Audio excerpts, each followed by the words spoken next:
അസ്സലാമു അലൈക്കും വറഹ്മത്തുള്ളാഹി വബറകാതുഹു. ബിസ്മില്ലാ അൽഹംദുലില്ലാ അൽഹംദുലില്ലാഹി റബ്ബിൽ ആലമീൻ.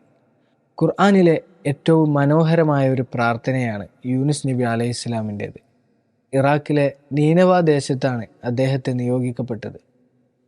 വിഗ്രഹാരാധനകളിൽ മുഴുകിയ ഒരു സമൂഹം, അള്ളാഹുവിൽ നിന്ന് മാറി സൃഷ്ടികളിലേക്ക് അഭയം നൽകുന്ന ഒരു ജനത.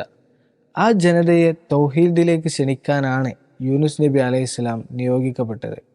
അള്ളാഹു അല്ലാതെ ആരാധിക്കപ്പെടുന്നവയിൽ നിന്ന് അള്ളാഹുവിനെ മാത്രമേ ആരാധിക്കാവൂ എന്ന ആദർശത്തിലേക്ക് ക്ഷണിക്കാനാണ് പ്രവാചകന്മാർ നിയോഗിക്കപ്പെട്ടത്. ആ ദൗത്യം തന്നെയായിരുന്നു യൂനുസ് നബി അലൈഹിസ്സലാമിനും.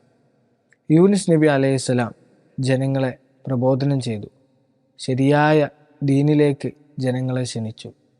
എന്നാൽ അവരാരും വിശ്വസിച്ചില്ല.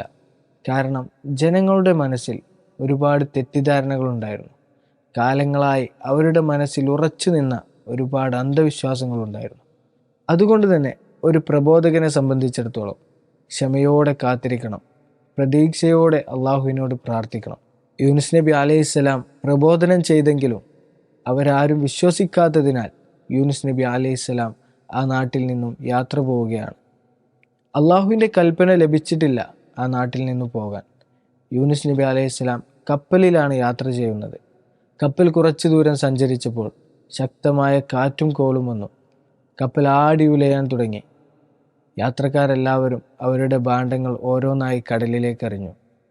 ഒരു വ്യക്തിയെ കൂടെ കടലിലേക്ക് എറിഞ്ഞാലേ യാത്ര മുന്നോട്ട് പോകാൻ കഴിയുകയുള്ളൂ എന്നായപ്പോൾ അവർ 3 തവണ നറുക്കിട്ടു. 3 തവണയും നറുക്ക് ലഭിച്ചത് യൂനുസ് നബി അലൈഹിസ്സലാമിനാണ്. കര കാണാ കടലിൽ നടുക്കയത്തിൽ കടലിലേക്ക് എറിയപ്പെടുകയാണ്. യൂനുസ് നബി അലൈഹിസ്സലാമിനെ കടലിലേക്ക് എറിഞ്ഞു. അള്ളാഹു ഒരു മത്സ്യത്തോട് കൽപ്പിക്കുന്നു, യൂനുസിനെ വിഴുങ്ങുക. മറ്റുപദ്രവങ്ങളൊന്നും ഏൽപ്പിക്കാതെ മത്സ്യം യൂനുസ് നബി അലൈഹിസ്സലാമിനെ വിഴുങ്ങി. യൂനുസ് നബി അലൈഹിസ്സലാം മത്സ്യത്തിൻ്റെ വയറ്റിൽ കഴിയുന്നു. 3 ഇരുട്ടറകൾക്കുള്ളിലാണ് യൂനുസ് നബി അലൈഹിസ്സലാം. രാത്രിയുടെ കടുപ്പമുള്ള ഇരുട്ട്, മത്സ്യത്തിൻ്റെ വയറിനുള്ളിലെ ഇരുട്ട്, സമുദ്രത്തിൻ്റെ അടിത്തട്ടിലെ ഇരുട്ട്. എന്തു പ്രതീക്ഷയാണ് ഒരു മനുഷ്യനെ സംബന്ധിച്ചിടത്തോളം അവിടെ ഉണ്ടാവുക? പക്ഷേ തൗഹീദുള്ള ഒരു വ്യക്തിക്ക് അവിടെ പ്രതീക്ഷയുണ്ട്. തൗഹീദ് ഹൃദയത്തിൽ പതിച്ച ഒരു മനുഷ്യന് അവിടെ നിരാശയില്ല. യൂനുസ് നബി അലൈഹിസ്സലാം മത്സ്യത്തിൻ്റെ വയറ്റിൽ കിടന്ന് പ്രാർത്ഥിക്കുകയാണ്. പ്രിയപ്പെട്ടവരെ, ഇത് കേവലം വെറും ഒരു പ്രാർത്ഥനയല്ല. ലാ ഇലാഹ ഇല്ലാ അൻത്, നീയല്ലാതെ എനിക്ക് ആരാധനക്കർഹനായി മറ്റൊരാളില്ല റബ്ബേ. സുബ്ഹാനക്, നീ എത്ര പരിശുദ്ധൻ. ഇന്നി കുന്തു മിനൽ ളാലിമീൻ, ഞാൻ അക്രമികളിൽ പെട്ടുപോയി നാഥാ.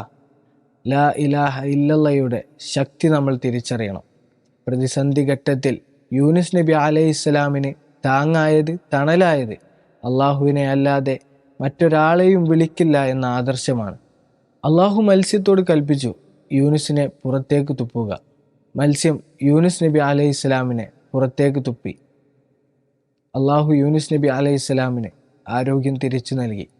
ഏതൊരു ജനതയിൽ നിന്നാണോ യൂനുസ് നബി അലൈഹിസ്സലാം മടങ്ങിയത്, അതേ ജനത യൂനുസ് നബി അലൈഹിസ്സലാമിൽ വിശ്വസിക്കുകയും അദ്ദേഹത്തെ സത്യപ്പെടുത്തുകയും ചെയ്യുന്ന ഒരവസ്ഥയുണ്ടായി.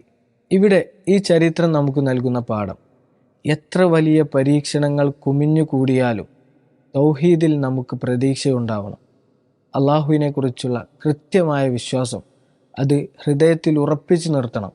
എത്ര വലിയ പരീക്ഷണങ്ങൾ വന്നാലും ഹസ്ബി അല്ലാ വ നിഅമൽ വക്കീൽ, എനിക്കെൻ്റെ റബ്ബ് മതി. ഹസ്ബുൻ അല്ലാ വ നിഅമൽ വക്കീൽ, ഞങ്ങൾക്ക് ഞങ്ങളുടെ റബ്ബ് മതി എന്ന് പ്രഖ്യാപിക്കാൻ നമുക്ക് സാധിക്കണം. അസ്സലാമു അലൈക്കും വറഹ്മത്തുള്ളാഹി വബറകാതുഹു.